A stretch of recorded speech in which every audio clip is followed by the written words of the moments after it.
Molesta na Honorable Presbyterio Jose Velasco Jr. Palakpakan naman po.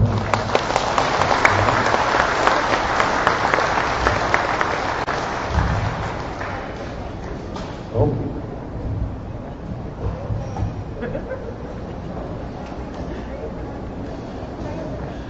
Thank you, my dear partner, Vice Governor Jun Bacooro.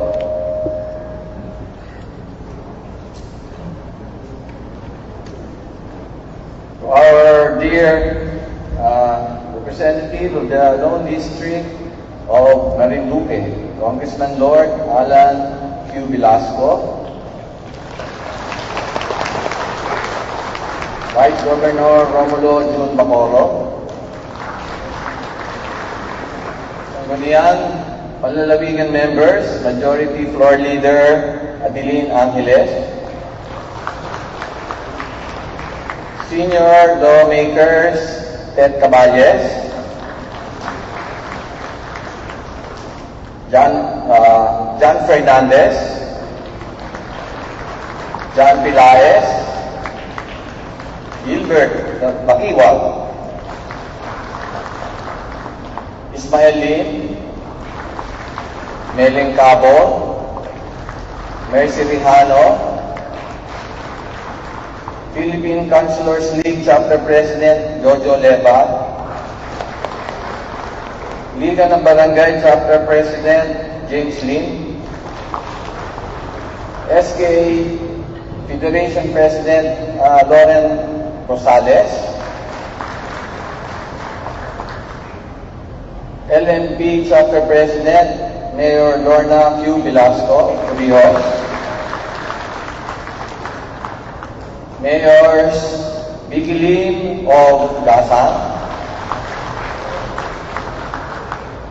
Mayor Army Carion of Buwak, Mayor Tonton Uy of Santa Cruz, Mayor Nancy Madrigal of Buenavista, and Mayor Leo Libelo of Mugpog. Our hardworking vice mayors, our Sangguniang Bayan members, our provincial administrator Vincent Michael Velasco, Father Elino Estrada, our very supportive provincial directors of the different line agencies, our equally dedicated department heads of the provincial government of Marinduque, Liga ng Barangay Municipal Presidents, my fellow public servants, to our guests and partners in development, good day and thank you for coming. Morning. 12 months seemed like a long time ago. Opo, isang taon na pala po tayo. At ako bilang ama ng lalawigan ay nakatapos na ng 365 days. Subalit napakarami po ang nangyari. Our journey has been full of challenges. But we also have our success stories, of course. It is indeed an honor to stand before you today to update you on what we are now compared to what we were 1 year ago. Where were we circa June 30, 2019, when I took my oath as governor of our lovely province of Marinduque? We were a fourth-class province then. Such was the category we are in.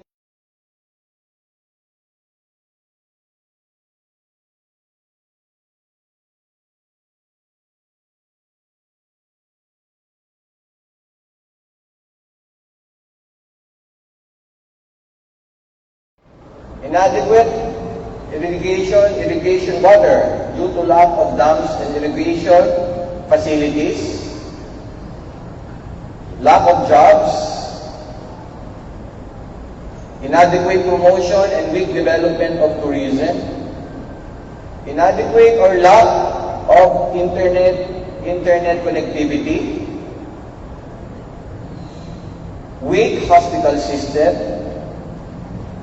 small revenues, and a 90% IRA-dependent budget.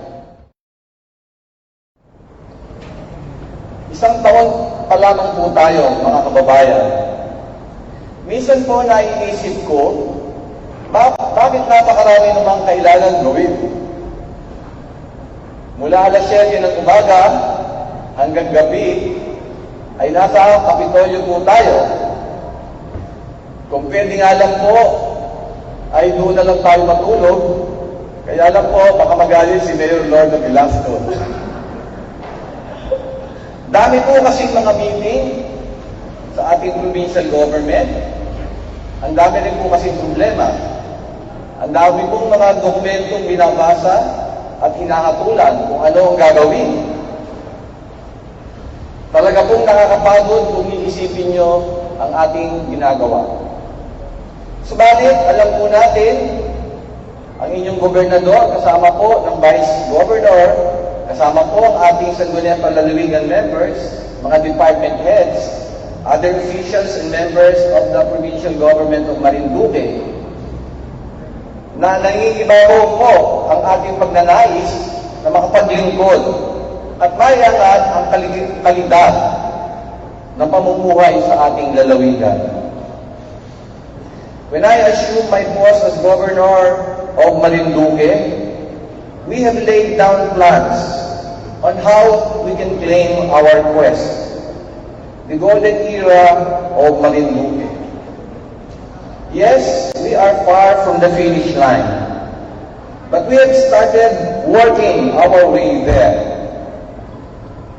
We are currently facing a pandemic, nay, a terrible war against a formidable and seemingly invincible enemy.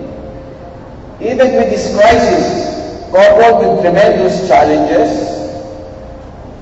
last year proves that whatever we set our minds to accomplish, kaya po natin gawin kung gusto po natin talagang gawin. Through the dedication, hard work, and perseverance of our provincial government officials and employees, the vital support of our national agencies, and the generosity of our development partners, we have made innovative changes and dramatic reforms on how we handle various projects and activities, and at the same time, battle toe-to-toe a deadly, unseen, and determined enemy, the COVID-19 virus. Therefore, I give the highest honors and commendations to all of you for a job well done. Palakpakan po natin ang inyong mga sarili. Malaki po ang problema natin sa tubig. Sa 6 na bayan po, Torrijos lang po ang nakatapos na ng kanilang water world system. Of course, courtesy of our hardworking Congressman Lord Alan Velasco and the equally hardworking and dedicated Mayor Lorna Quinto Velasco, who successfully implemented the project. Ang 5 bayan po, bagamat may nagagamit na tubig, ay hindi maaasahan at kadalasan ay nagkakahirapan ng tubig, lalo na sa tag-init. At the start of the term, your governor entered into a verbal arrangement with the then chairman of the RDC Mimaropa, Governor Pepito Alvarez of Palawan. Governor Pepito Alvarez agreed to come up with a feasibility study for our water board system for for the remaining 5 towns. Of course, their work is pro bono. Kahit wala po siya dito, palakpakan po natin si Governor Benito Alvarez at ang Provincial Government ng Palawan. Last February 2020, the Palawan engineering team was able to finish the study and Last February 2020, the Palawan engineering team finished their study and they submitted the Marinduque Water Works Plan. Makikita po natin sa screen sa gitna yung kanilang sinabi. The proposal is to get a loan of 1.6 billion from the Department of Finance to provide the funding for the construction of the complete water works for the 5 towns. The study says it will be for 20 years, a 20-year loan, but the same can be repaid in 11 years. Your governor, however, wary of loans, have already started entertaining proposals for a PPP arrangement where the PGN will not incur a single expense. We are at present awaiting the Sangguniang Panlalawigan action to authorize the governor either to procure that loan if they deem it the best and the most prudent way of implementing the waterworks program, or simply authorize the governor to negotiate a joint venture agreement or a PPP agreement with an interested investor.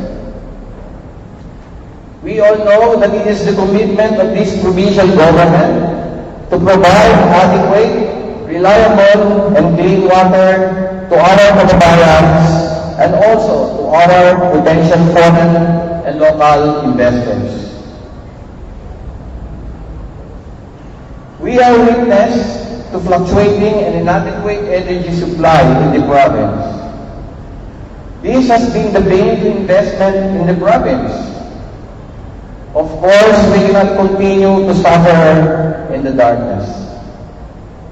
Through the initiative of our Congressman Lord Alan Velasco, the Power Summit was held, and it produced the firm commitments of the Department of Energy and the National Power Corporation to fully address the nagging problem of erratic and insufficient supply of electricity.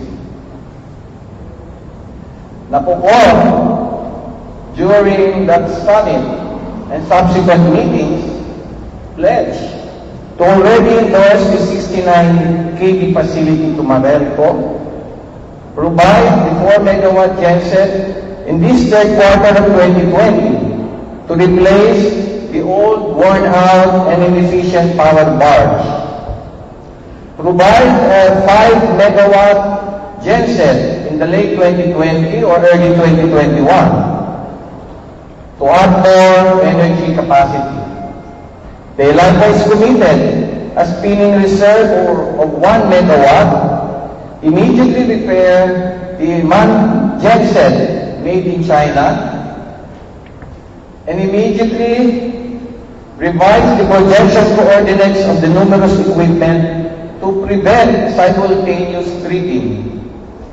All these measures are geared toward a steady and sufficient supply of electricity to prevent the frequent brownouts and outages we are experiencing right now.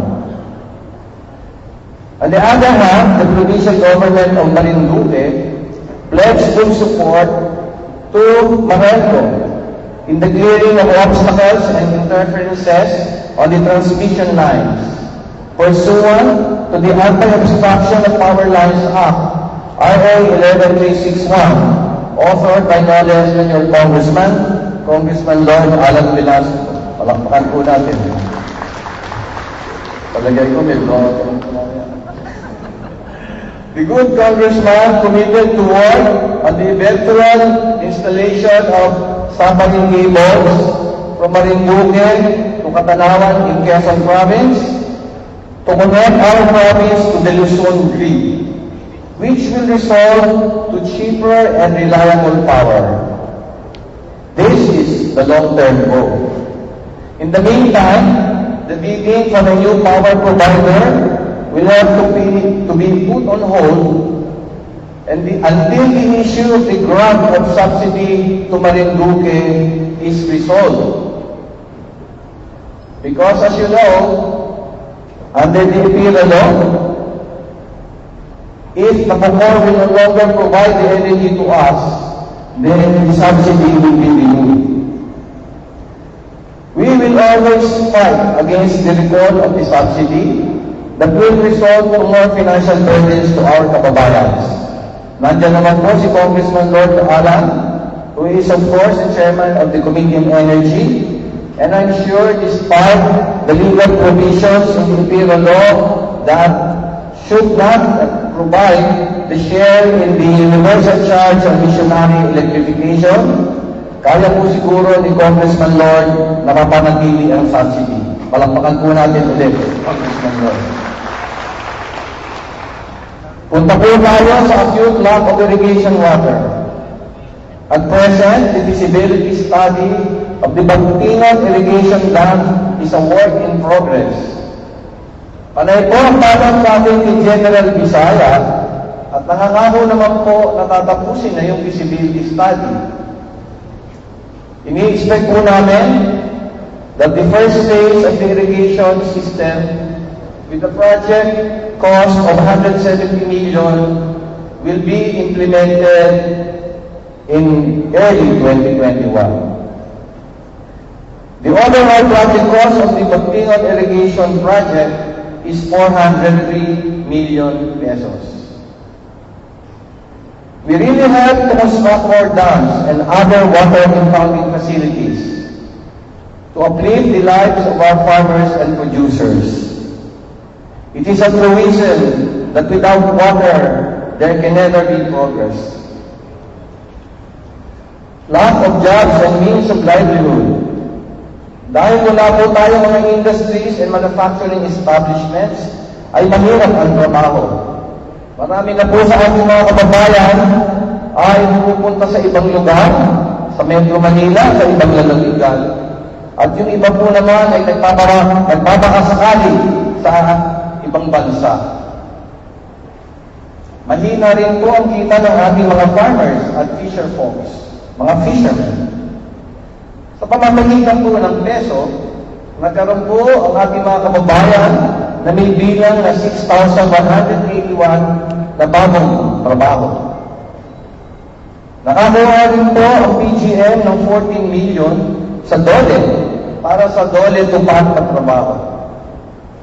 Nakatulong din po ng malaki ang DTI at DOST para sa product development, design, and branding sa paglalagay ng isang branding facility dito po sa Buwak. Palakpakan po natin ang DTI at DOST.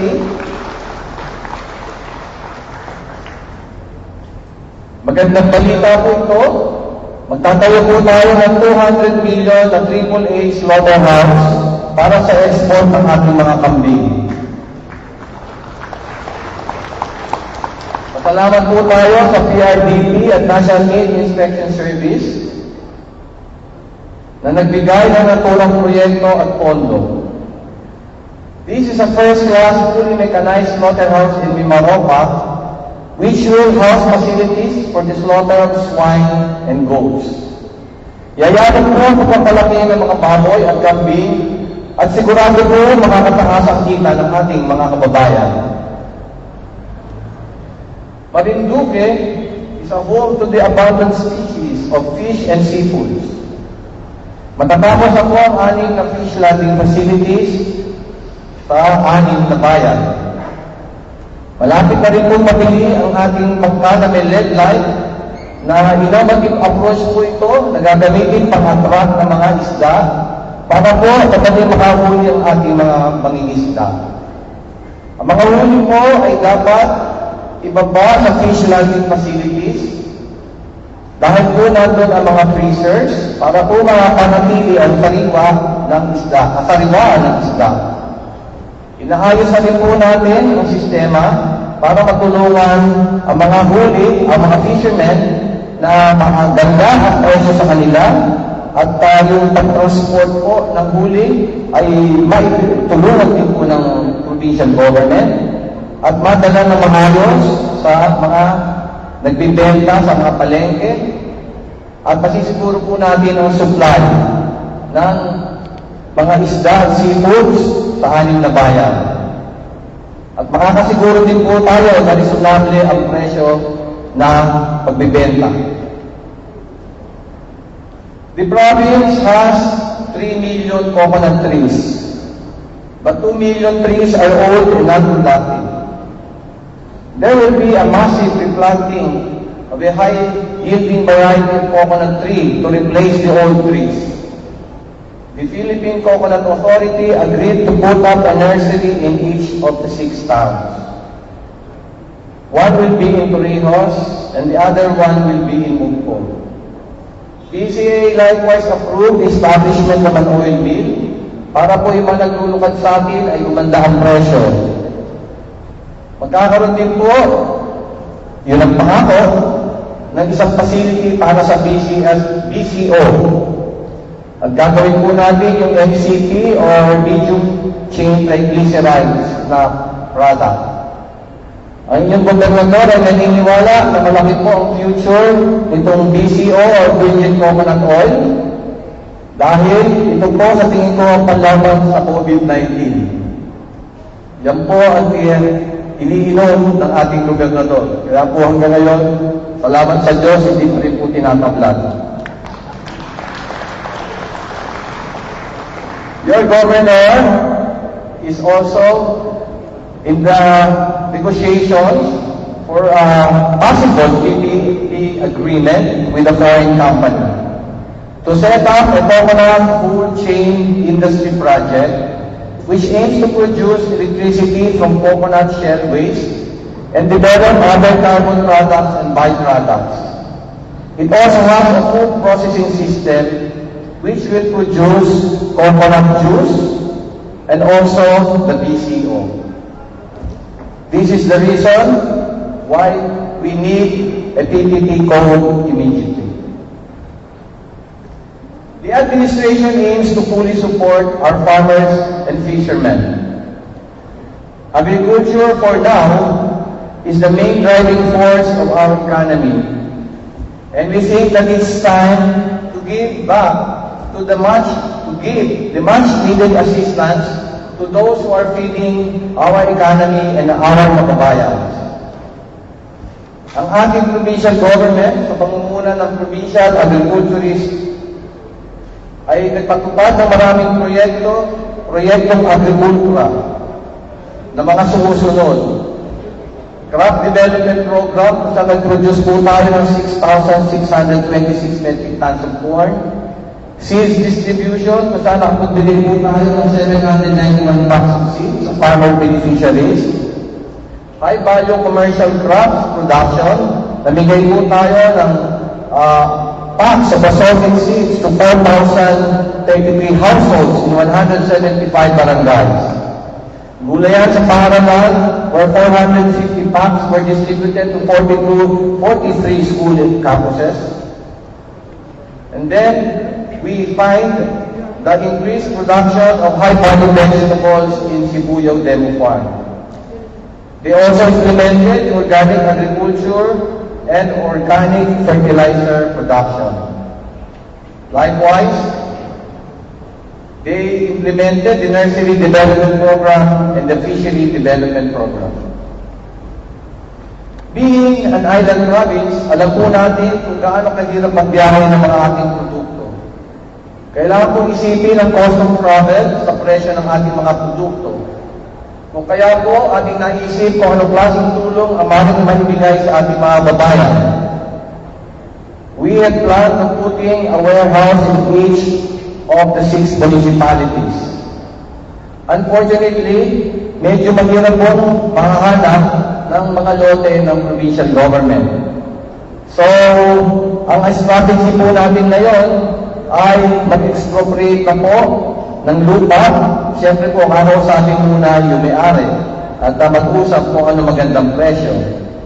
Kung sakali naman po na talagang hindi na po uubra ang negosasyon, papaliwanag po natin na kailangan na po tayo mag-expropriate.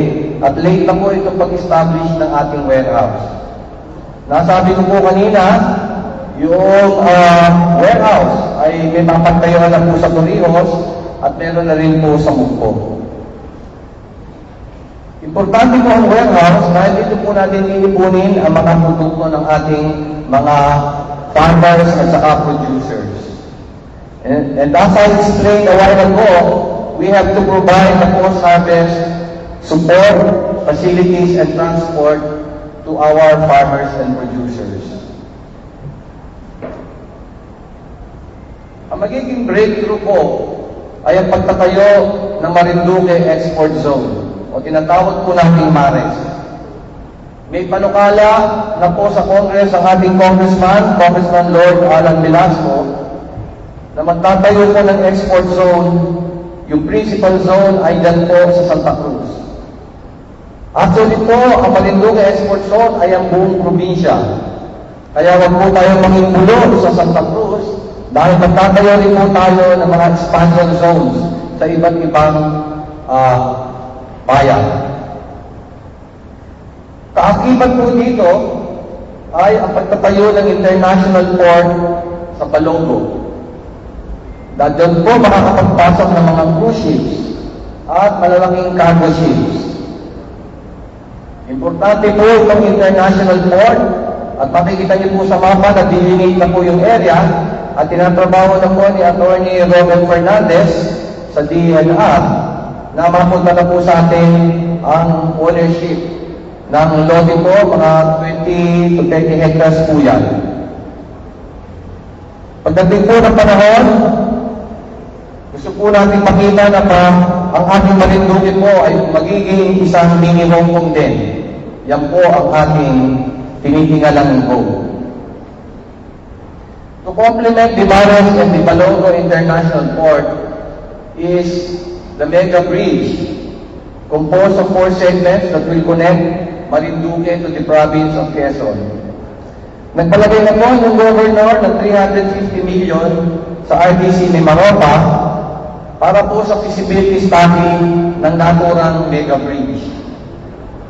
Ito po ay 23 kilometers from Santa Cruz to Catanawan. Pero marami naman pong distansya, 4 na segments. Ano po? Marami po nasasabi na nahirap pong gawin itong Mega Bridge. Pero yung sa China po ay may 160 kilometer bridge at nagawa po. So kung sa distansya na po ang pag-uusapan, pwede naman po palang gawin. Hindi naman po mahirap at masamang managinip, hindi po ba? Nung dati po, ang alam po natin ay hindi pwede makapunta sa buwan. Hindi naman pala imposible yun. Ang sabi nga po ni Winston Churchill, the difficult is easy to do. The impossible takes a little longer. Medyo mas matagal nga lang po. Dadating po ang panahon, mga kababayan, hindi na po tayo maghihintay ng biyahe sa barko. At pag may kalamidad o pansin na pangangailangan, ay makakatawid na po tayo kaagad. Sa loob lang ng wala pa po siguro 2 oras. Dahil po, may pinaplanan pong isang expressway from Metro Manila o Rizal at Lagawas po Expressway papunta dyan sa malapit ng dulo ng Mega Bridge. On infrastructure, the PGN is unrelenting its goal of providing the much-needed infrastructure consisting of roads and bridges, which are vital to our tourism program and economic development. With the tremendous help of Kong Lord Aaron Velasco, the DPWH headed by District Engineer Joseph Panaligan, and our Provincial Engineering Office headed by the hardworking Engineer Rodil Lial, Numerous construction projects were implemented. Ito po ay concreting and asphalting of several roads, opening of bypass roads, constructions of missing links and slope protection, flood control projects, construction of school buildings, multipurpose buildings, and covered courts. Meron na po tayo mga ongoing construction of several bridges. On deck po ay yung mga approved PIDP projects, 170 million Carry-to-Post Road, 107 million upgrading of Taganaw, Amingon, Maybo Road, and 87 million Balugbog and Taganaw Road. We have also obtained CMGP projects, upgrading of Bonliw, Taylucan Provincial Road, Kinubuan, Calong Road, and Matalaba, Pantayin, Balugbog Road. Total project cost po is around 106 million. Thus, for the period starting June 30, 2019 up to June 30, 2020, the PGN and the DPWH have implemented numerous infrastructure projects amounting to close to 1 billion pesos. This is vital and is in connection with our future development of the Manes and the Balugo International Port. This is critical to promoting Marinduque as an ideal business and tourism area. Alam natin mga kabayan na tourism ay isang major programa ng provincial government ng Marinduque. Meron na po tayong draft tourism master plan. At nakikita niyo po dyan, may sinabit na po at malapit na po natin isabit dyan sa Sangguniang Panlalawigan. Sa ngayon po ay natigil ang ating promotion and cultural activities dahil sa COVID-19. Pero ito po ang panahon para i-develop natin lalo ang ating mga magaganda tourism areas. Nandiyan po ang Polo, Mongpong, Maniwaya. Yung bagong bayan din po na talagang nilagyan na po ng ilang facilities si Congressman Lord Alan sa barangay San Isidro. At nandyan din po ang mga heritage houses sa Buwak. Nandyan din po ang important cultural property, ang Buwak Cathedral. Ang Tres Reyes po na ating i-develop sa Gatag. Yung Luzon Dato po na nagkaroon na po ng isang tourist reception facility at yung Marinduque Wildlife Sanctuary. Pag natapos na po ang gera laban sa COVID-19, ay magsasagawa po tayo ng malawak na tourist promotion. Mag-i-implement na po tayo ng mga tourist events and cultural activities para po buhayin ulit ang nabinbin na pag-aseso ng tourism industry sa Marinduque. Ang plano po ay palawakin ang Gasan Airport na tatawaging Marinduque Domestic Airport para makatanggap ng regional flights mula sa mga iba't ibang bansa sa Asia at Pacific. Hindi na po kailangan pumunta ang mga turista natin sa Maynila at kukuha pa ng connecting flight patungo sa Marinduque. Diretso na po ang lipat para madali po tayo mapuntahan ng mga turista. Ang Balugo International Port din po ay kayang tumanggap ng mga cruise ships na magdadala ng libo-libong turista sa Marinduque. Lastly, the mega bridge will certainly bring in a lot of local and foreign tourists, considering the speed by which one can easily reach our lovely province of Marinduque. Ang Marinduque Provincial Hospital po ay pipilitin natin maging second level hospital. So bibigyan po natin din yung salitang pipilitin.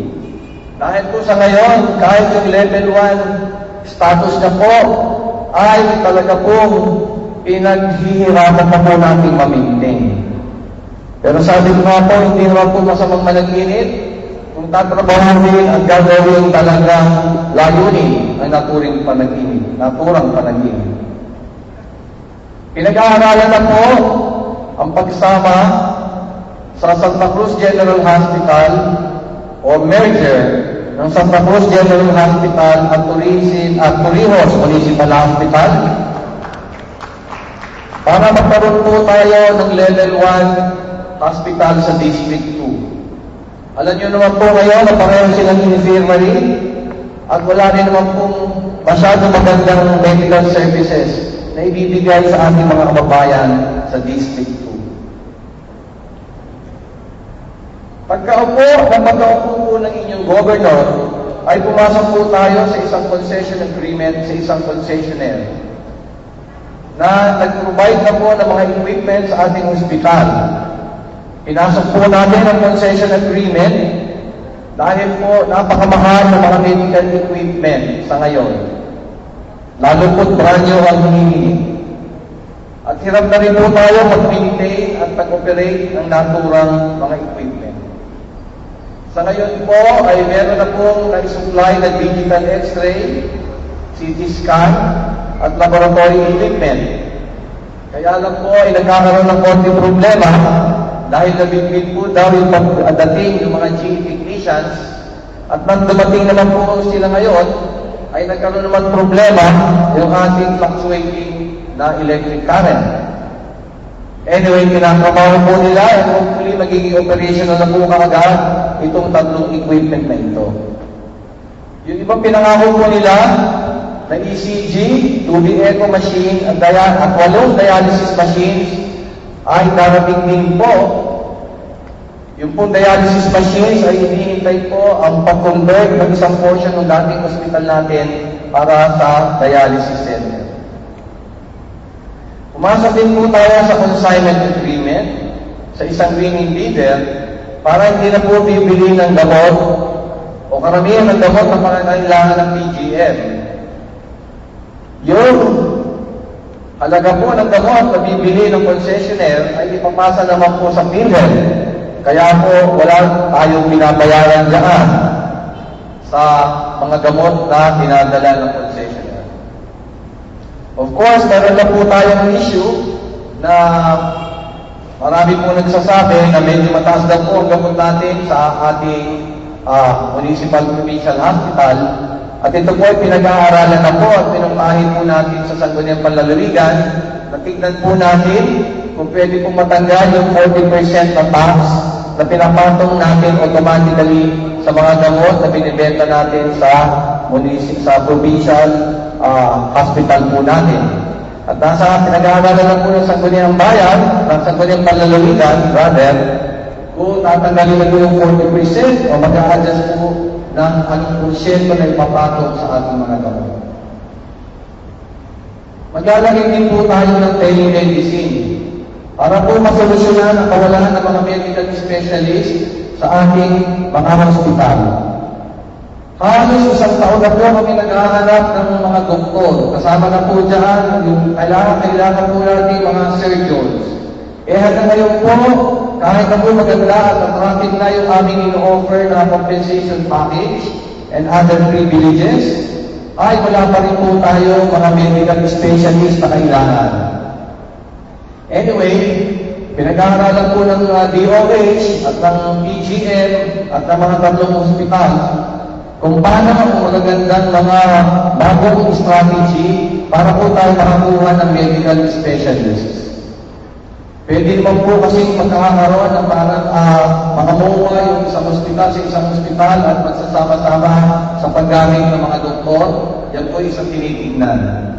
Pero mga kababayan, pasensya na po, talaga pong ginagawa natin ang ating magagawa na maghanap ng kinakailangan doktor. Pero talaga po, nahihirapan pa rin. Hindi naman po kami titigil hanggang hindi po natin makuha ang mga kailangan medical specialists. Ito nga po, talagang gusto ko yung pagmalaki ang peace and order sa ating lalawigan. Tayo po ay number 2 sa peace and order sa buong bansa. Sinasabi nga po natin na dapat tayo number 1 dahil ang number 1 po ay Batanes. At talagang po yung Batanes ay kukunti naman ng tao. At talagang naman po wala yung nangyayaring krimen doon. Mas importante po ay nakuha po namin ang status ng drug kid na Marinduque sa ating lalawigan. Libre na po tayo sa drug menace. Pero even then, hindi po tayo tumitigil na pagtutok sa mga around 70 na drug pushers na surrender at yung 900 na surrenderies na dating gumagamit. Nakakuha po tayo ng halaga para itayo po yung ating rehab center. At makakatulong po ng malaki ito sa mga dating gumagamit ng bawal na gamot. Ang importante rin po, nakuha natin ang insurgency fee noong panahon po ng ating dating governor, dahil Vice Governor Jun Bacooro, palapakan po natin. Being an insurgency province, malaki pong advantage po sa atin yan. Kasama po na drug free province ang ating probinsya, ay talaga po maganda para puntahan tayo ng mga turista at ng mga investors at negosyante. Sa ngayon po, ay tuloy natin minimaintain ang insurgency-free status po natin. Dahil po, pag napabayaan po yan, ay tatanggal po ang ating status na ganyan. Nangyari na po yun sa Romblon at sa ibang lalawigan. Drug-free pala po sa Romblon. Pero pag nagkaroon po at napabayaan ng insurgency problem sa isang lalawigan, ay maaaring po matanggal yan.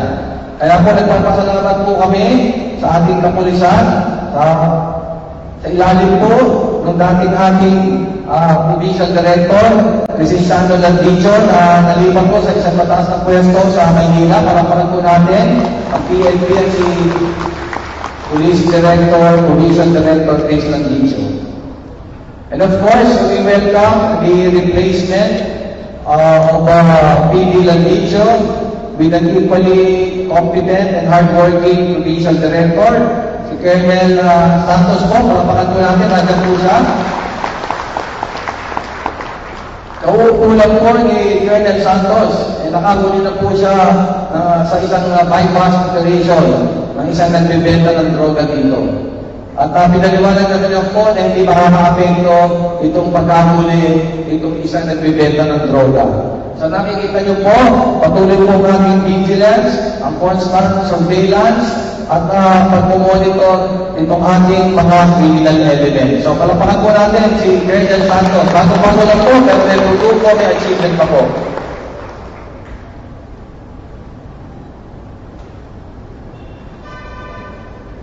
Meron din po tayong dapat ipagmalaki mga kababayan.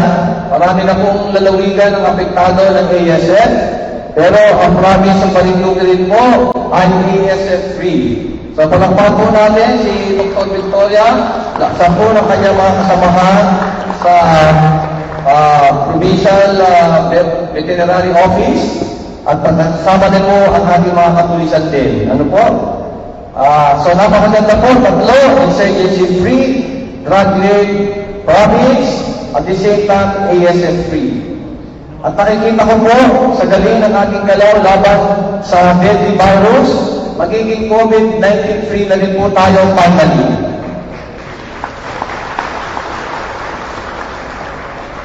In our efforts to increase our revenues, we have thought of so many ways of improving our finances. Kailangan po ang pera para mag-implement na mas maraming projects. We decided to make use of the local economic enterprises provided under the local government code.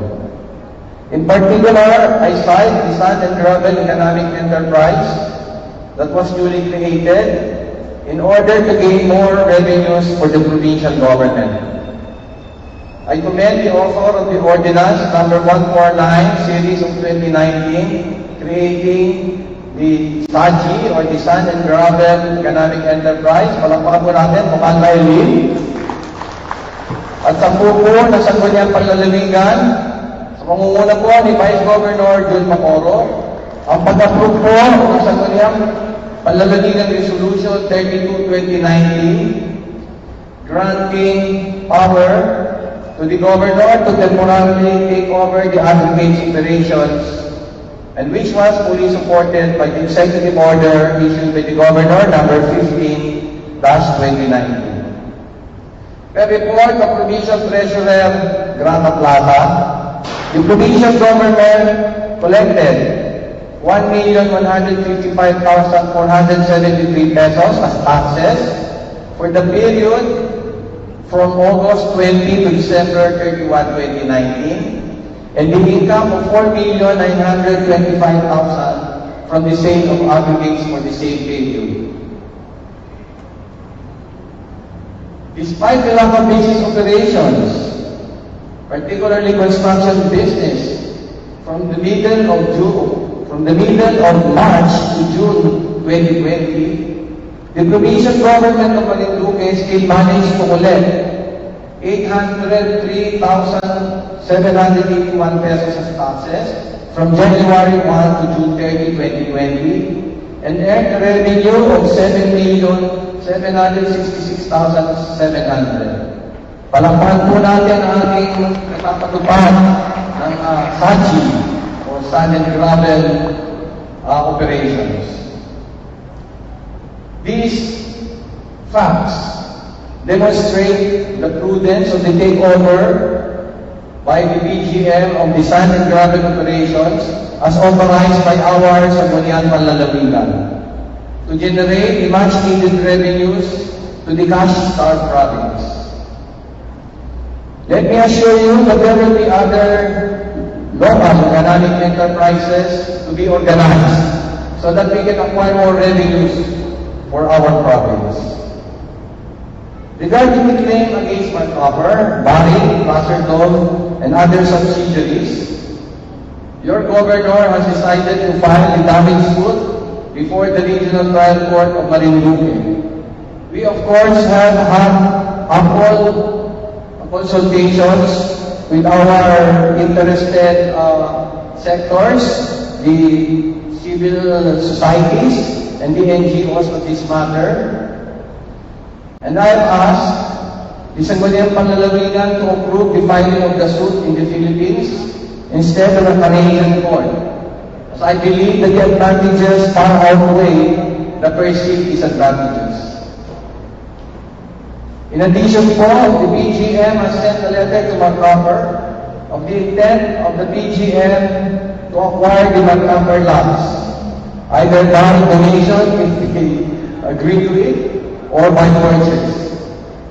The complaint for expropriation has already been prepared by the legal office headed by Attorney Romel Fernandez and is ready for filing, while awaiting the survey of the land and the preparation of the land plan. The PGM will also auction the Marcopper lots due to the non-payment of real properties to the tune of 40 million. Ipapublish na po natin yung auction notice at itutuloy po natin ito. Kailangan po natin ng pera para sa ating mga programa at proyekto at hindi po naman maganda na hindi nagbabayad ng real property taxes.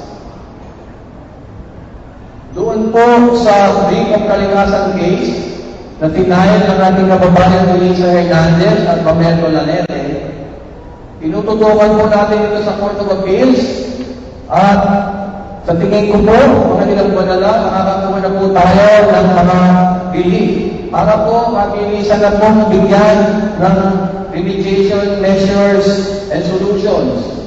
Itong ating mga sanitation dams na baka po pagdating ng ilang panahon ay bigla na lamang pumutok. Eh alam niyo naman po, nanganganib din po itong buwan, nanganganib din po yung mugpo, at baka ilang market po na sa Cruz. Pero kasama yung buong lalawigan po ng Marinduque ay makakapektuhan.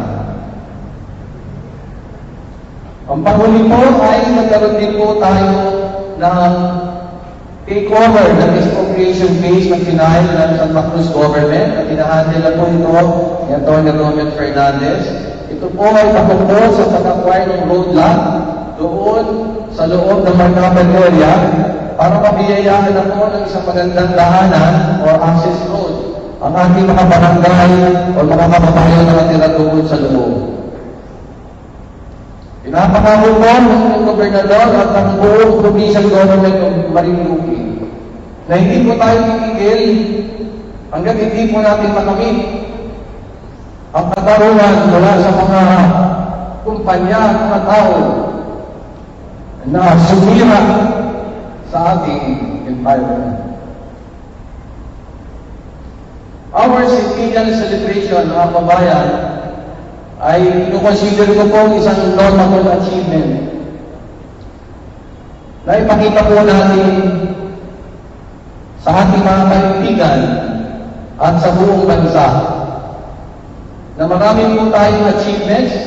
Maganda po ang ating rich culture.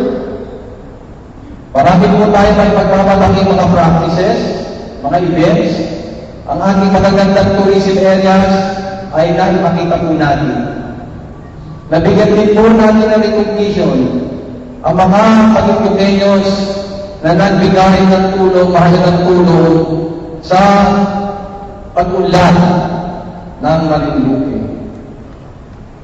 The week-long celebration showcased our creativity and fostered camaraderie among our people. As what I mentioned during the centennial night, we are what we are today because of all of you. Let us celebrate the victories and learn from the failures. Let us forgive the mistakes of the past, but never forget. Let us stand united so the next 100 years will be more fruitful, and may we be worthy to celebrate another centennial. Our fight against COVID-19 has definitely tested our resolve to provide the best care to our people. Nakita po namin kung paano tayo nilungkot ang krisis na ito sa napakaraming lugar at industriya. With the untiring efforts of the Provincial COVID-19 Task Force, headed by PA Mike Velasco and Dr. Jerry Caballes, kasama na po ang mga other officials and employees ng PHO, yung ating po chiefs of hospital, Dr. Ed Anjeta, Dr. Arlene Bertuccio, and Dr. Josie Oblivias, kasama po na kailang mga doktor at mga personnel, ang ating po mga municipal mayors, mga municipal officials, mga municipal officials and personnel, mga barangay captains, mga PHERS, mga frontliners po, ay lalabanan po natin maganda itong COVID-19. Ang nangyari po, ang inyong gobernador ay nag-issue ng executive order noong March 14, 2020 para po isama ang ating borders sa mga pumapasok na tagalabas. Nauna po tayo ng 3 araw doon sa declaration ng Presidente Duterte noong March 17 na nag-prescribe na po ng state of calamity at mga community quarantine. Ganun pa man, mga kababayan, nagkaroon po tayo ng mga PUIs na 168 po. At ito po ang confirmed doon sa PUIs.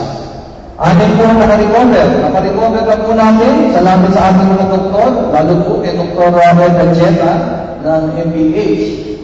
At yung isa po naman ay namatay din, pero sa vehicular accident, hindi naman po sa COVID. Nakapagpasok po ng 9,564 PULs. At yan po ay tinutukang mabuti ng ating mga municipal mayors, municipal health officials, at ng mga barangay officials and PHERS. Na-contain naman po natin. Sa ngayon po ay may problema po tayo sa mga LSIs at OFWs.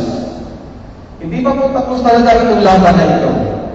Dahil ang returning overseas Filipinos po natin nakapasok na ay 205 at ang LSIs po nakapasok ay 8,373 na po. May suspect cases po na 24 at isa po doon ay confirm na sa pagkaalam ko po ay nandyan sa isolation area natin sa Buwak. Pero ganun pa man, ay napaganda na po natin ang sitwasyon dito. Binabantay na lang po natin ang pagpasok nito mga OFWs at LSIs at gumagawa po tayo ng mga estratehiya para po hindi na makapasok itong mga carriers ng deadly virus. 8 lang po ang naging positive sa atin at lahat yan po yan ay sinabi ko, ito ay tapos na, recover na po, itong isa pa ay on the way to recovery na po, masasolve na rin po yan. Practically, COVID-free na po tayo, pero po sa nakakapagpasok ng maraming mga LSIs at OFWs, ay hinihingi ko po ang ating patuloy na pagtutok, yung vigilance po, at close monitoring sa ating mga darating ng mga LSIs at OFWs. The provincial government and the 6 municipal governments have provided food, masks, PPEs, disinfectants, relief goods, and other things vital to our fight against COVID-19. Nabigyan po na magandang ayuda ng ating mga kababayan. Gusto ko pong palakpakan natin lahat ng 6 na municipal mayors and municipal government. Well done. Napakaganda po rin yung performance. At nakita ko po na talagang hindi natin napabayaan. Nabigyan po natin ang pangangailangan itong ating mga kababayan sa laban natin ito sa COVID-19. Nais ko po pasalamatan ang lahat na walang sawa nagbantay upang masiguro ang kaligtasan ng ating mga kababayan. Unahin po natin si Vice Governor Jun Pacoro nag-provide ng mga resolutions at ordinances makatulong sa laban sa COVID-19. Ang ating po mga dedicated na masisipag ng mga bukal, palakpakan po natin sa mga naitulong na lahat ng resolutions at ordinansya. At napagin ko na nga po ang 6 na municipal mayors, municipal officials, municipal health officers, lahat po kayo, mga barangay, officials, captains, lahat po tayo ng mga tumulong, mga frontliners, health workers, ano po, alam ko po, sobrang pagod nyo, sobrang puyat, kakabantay sa ating mga kababayan. At pati rin po, pasalamatan naman din natin ang ating PNP, AFP, at BNP. Lahat po sila, lahat po kayo ay tumulong dito sa matinding laban sa COVID-19. Palapan po natin ulit ang ating sarili. Hindi pa po tapos itong laban, habagin ko na nga po, pero kung tayo po ay patuloy na united at sama-sama, ito po ay mababawasan natin ang posibilidad na magkaroon pa ng surge dito. At talagang ang agitayan po natin ay mapanatili na talagang wala lang po COVID-19. Pero sa new normal po, ay may mga bago pa po tayong responsibilidad mula sa provincial government, papunta po sa municipal governments, papunta po sa barangay governments. Kasi po, hindi po matitigil itong laban na ito, it will never end. Yun po sabi ng mga eksperto. Kaya po itong safety protocols sa new normal ay kailangan patapurin po natin. At wag po tayo magpawalang pangalan, kailangan po tuloy-tuloy at hinihiling ko po na i-instill po natin ang disiplina sa ating mga kababayan. Kailangan po tayong disiplina para po natin talagang hindi na po tayo mapasukan ng COVID-19. Unity will always be our best weapon against any crisis. We have the solutions to the problems facing our province. It is just a matter of implementation. Hindi na po ito panahon ng pagkakaiba-iba ng isip o pagkawatak-watak. Our politics and differing opinions should not get in the way of fulfilling our mandates. We are servants of the people.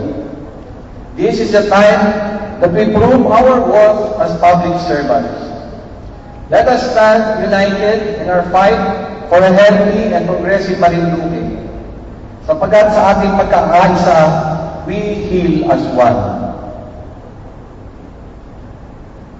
Sa ngayon po, ay gusto ko ulit pasalamatan at nakalagay po kasi sa screen yung ating mga municipal governments.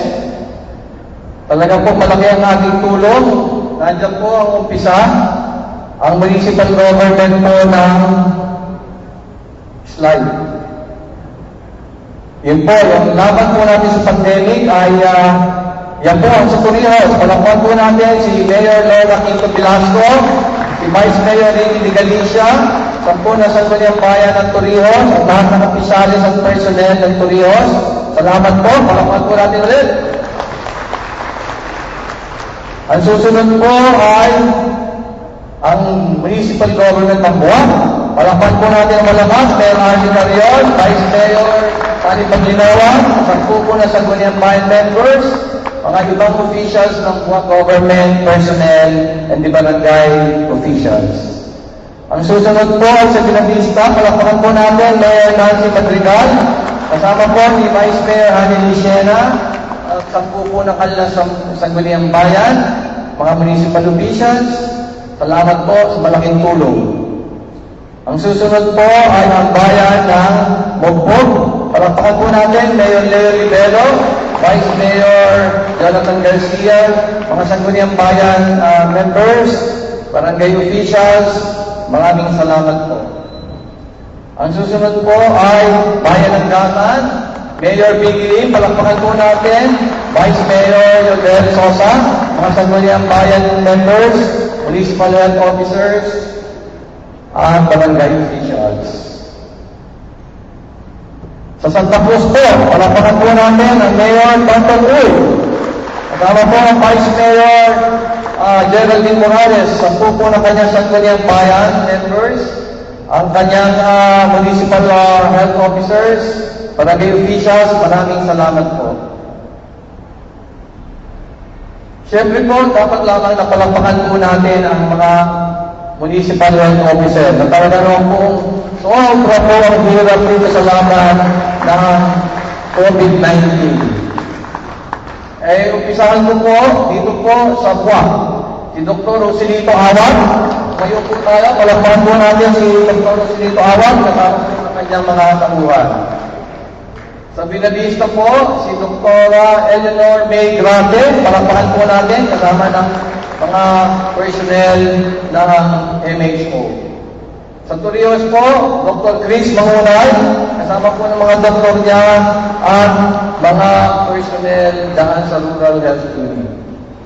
Sa Mugpog po, nandiyan po, Dr. Edsel Buhi, palakpakan po natin, Dr. Edsel Buhi, Municipal Health Officer, talaga pong grabe ang trabaho ni Dr. Buhi, lalo na po yung pananakan ay nasa Mugpog. Sa Gasan po ay si Dr. Abigail Villaruel, palakpakan po natin si Dr. Abigail Villaruel, kasama po ng kanyang mga kasama sa Gasan Rural Health Unit. At nandiyan din po si Dr. Benji Pontevida, palakpakan po natin. Sa inyong lahat, kasama rin po ng tatlong chiefs of hospitals, Dr. Edgar Ancheta, Arlie Bertuccio, Dr. Radusino Oblivias, sa inyo po lahat, maraming salamat po sa ating laban na maganda, laban sa COVID-19. There is no shred of doubt in my mind that we can transform our province into a first-class province and eventually one of the top tourist destinations in the country, if not in the world. We have to be a stable, robust, vibrant, and resilient province if we really want to attain the golden era of Marinduque. We are now in the midst of an abnormal and challenging situation. And to emerge victorious requires bold, brilliant, and novel measures and strategies. Doing something that is bold and extraordinary is daunting. There will be for sure naysayers and skeptics. It will not be easy. But if we seize the moment, then we can leave a legacy for our Marinduqueños. Carpe diem. Seize the day. Seize the moment. This is the moment when we should chart our course towards converting Marinduque into a first-class province someday. This is the moment when we should stand proud, strong, and united in making Marinduque a great and progressive province for our children, our children's children, and the future Marinduqueños to come. With God's help, we will succeed. God bless us, God bless Marinduque, and God bless the Philippines. Mabuhay po ang lahat.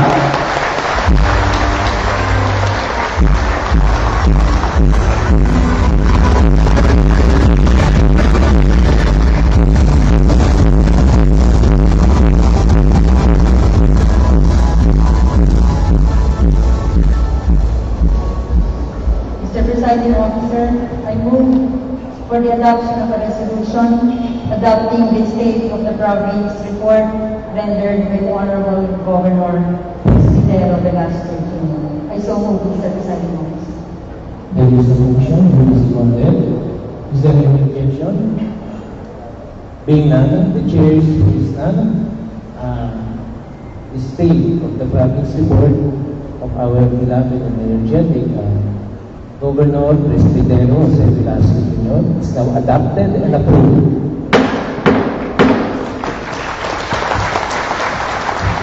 At this juncture, Mr. Presiding Officer, this representation moved that the Honorable respected representative of the Lone District of Marinduque, Honorable Congressman Lord Alan J. Pinto Velasco, be recognized to give his message to this august body and to the people of Marinduque. I want to propose Honorable Lord Alan J. Pinto Velasco. Thank you. Sa ating pong minamahal na Gobernador, Presbitero Jose Velasco Jr., sa ating pong Vice Governor Romulo Bacooro Jr., sa ating mga provincial board members, sa ating pong mga municipal mayors, vice mayors, mga sangguniang members, sa ating pong provincial administrator, Vincent Michael Velasco, sa ating mga barangay kapitan at ang ibang mga opisyalis ng barangay, sa ating mga provincial directors ng ating mga national line agencies, sa ating mga provincial department heads, mga bisita, ating mga kababayan, isang mapagpalang umaga po sa ating lahat. Hindi ko na po pakahabaan ang aking speech at ang aking ama, si Governor Presby, ay mukhang na-cover na po niya ang lahat ng kailangan masabi. Pero ganun pa man, ang ama ng ating lalawigan ay sumumpa na kanyang ibubuhos ang kanyang kakayahan upang ilunsad ang golden age sa ating pinakamamahal na lalawigan na Marinduque. At ako naman po, bilang inyong katawan, ay sumumpa na susuportahan natin ang mga programa ng provincial government upang maramdaman ng ating probinsya ang matagal nang minimiting pagbabago. Iba po talaga kapag tayo ay nakakaisa at nakatanaw sa iisang direksyon, bunga ng pagmamahal sa ating lalawigan. Talagang napakarami ng ating magagawa. Simulan po natin sa mga infrastruktura, katulad ng mga daan, mga tulay, mga pasilidad para sa lalawigan. Dahil bukas po ang ating komunikasyon at maganda ang relasyon ng inyong lingkod. Ang gobernador, ang provincial government, atin pong napaplano ng mabuti kung ano ang mga pangangailangan ng ating lalawigan upang paunlarin ang probinsya at makasabay na tayo o higitan pa ang ating mga karating lugar. Pagdating naman po sa mga programa, sa bago at progresibong pananaw ng ating mga mamumuno, tayo ay nakapaglulunsad ng mga gawain at proyekto na higit nakapakipakinabang sa ating mga kababayan. Maging mga suliranin at pagsubok na ating kinakaharap ay ating natutugunan ng maayos at may pinag-isang lakas. Matagal na pong nasasabi na napakaganda ng ating probinsya. Napakayaman ng potensyal nito. At kasabay ng ating pagdiriwang ng sentenaryo noong Pebrero, ating itinanghal sa buong Pilipinas at sa mundo ang ating pinakamamahal na lalawigan. Hindi po ito nagwawakas sa pagdiriwang ng sentenaryo.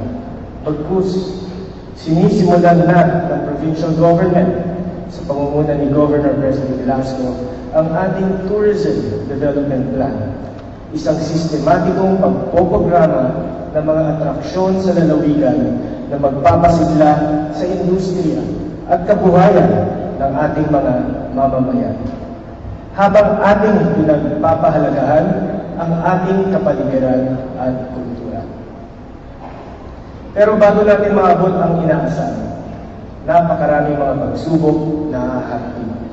Bukod sa mga pagkakaiba-iba na mga paniniwala o mga plano ng ating mga namumuno, mga pamumulitika, iba bang mga balakid.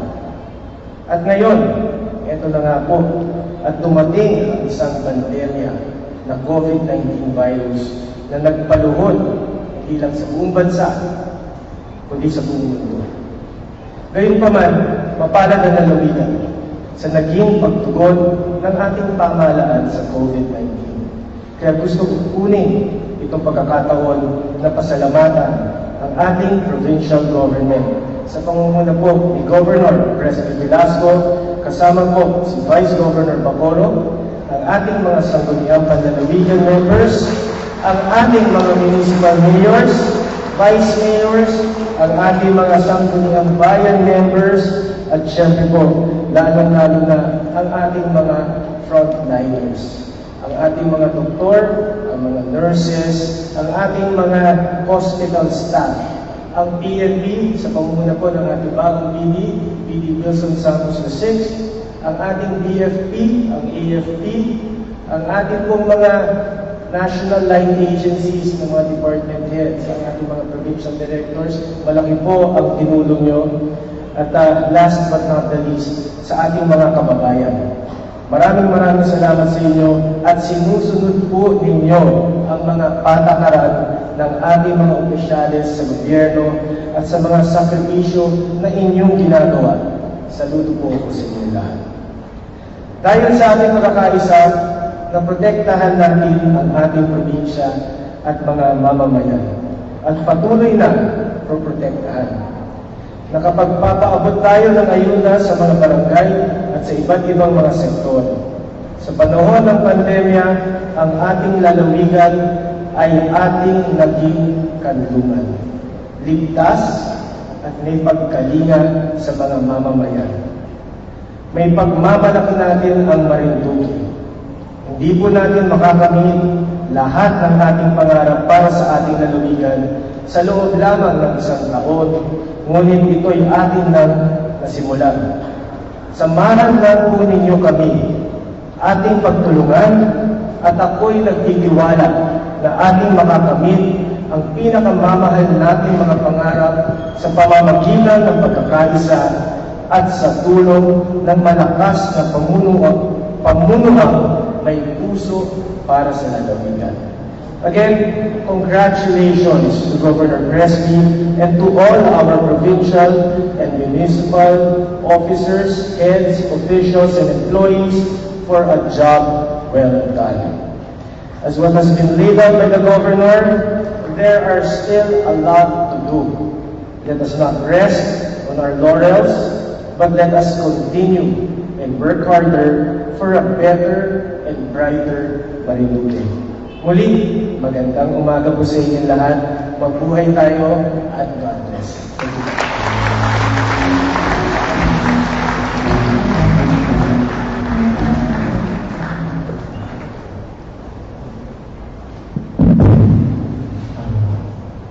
Thank you, Honorable Tayo't magdiriwang, sabay-sabay paliparin, bila-bilang pangarap na dinadalhin sa kaluwagan, ramdam pagmamahal, ikay kayamanan, puso na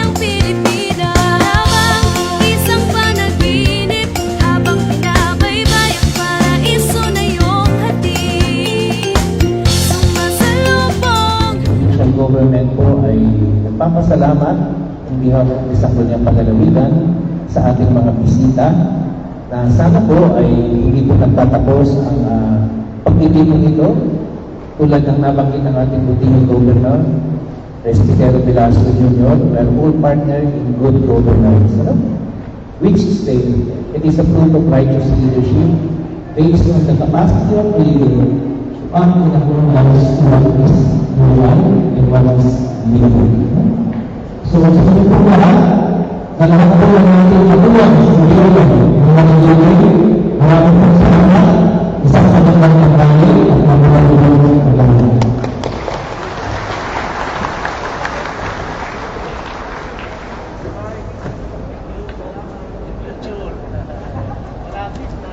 Mr. Presiding Officer, I move for... Sana putong kami ang hari at ang reyna sa piling. Ito ang pagkakataon, so